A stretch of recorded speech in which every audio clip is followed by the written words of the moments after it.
When I started coaching, I just naturally assumed I'd be working with women. I mean, I'm a woman. I share the same social and cultural conditioning. I feel like I understand the biases and the thought habits that women have. It made sense. And I did. I started coaching women.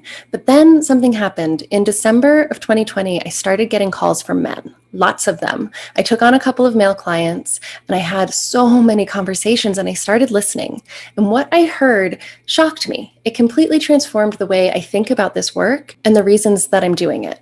What I heard from so many men was that in previous sessions with therapists or coaches, they felt attacked and villainized. And I wanted to see what was going on because that is not our role, right? That's not what we're here for. And so I started talking to therapists and I started talking to coaches and I started looking at programs. And I realized that there's a lot of bias out there against men. In this world of self-development, especially personal growth work for women, there is a habit of seeing men as the bad guys. They are either a problem to be overcome, something to be recovered from, or even something to be like rehabilitated, like a bad guy to be re-educated. But I don't buy this story because I don't believe that we need to marginalize one group in order to empower another.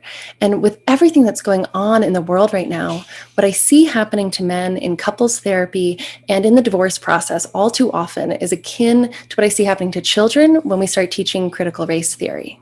In order to empower one group, which is a valiant effort, we are attacking, often viciously, another group. In our efforts to empower women, all too often we villainize men. Just like in our efforts to empower people of color, we are all too often villainizing white people. And when you tell somebody over and over and over again that they are bad because of something that is completely outside of their control, such as the color of their skin or their sex, so often they start to internalize that story and believe it. That especially happens when that messaging is coming from people we love, like a spouse or a parent, or from somebody that we look to for expert guidance, like a therapist or a mediator or a school teacher. We don't need to see each other as victims and villains. We need to see each other as humans. Men are not the villains in divorce. They are human beings with human brains and human hearts. They are in pain.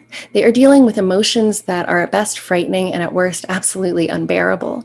They struggle with shame. They want stability. They want love. And they want, above all, to know that they are worthy of those things. Insisting that they are anything less than that, or that they are anything more malicious than that, is not helping men, and it is certainly not helping women.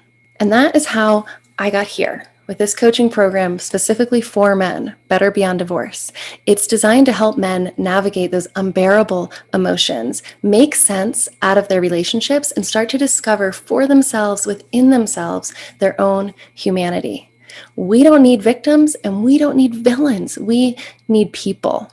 It is time for all of us to start to shine the light into the dark places inside ourselves and that we think we see in other people. And I promise you, when you do that, what you'll find is not nearly as bad or as frightening as you fear it might be.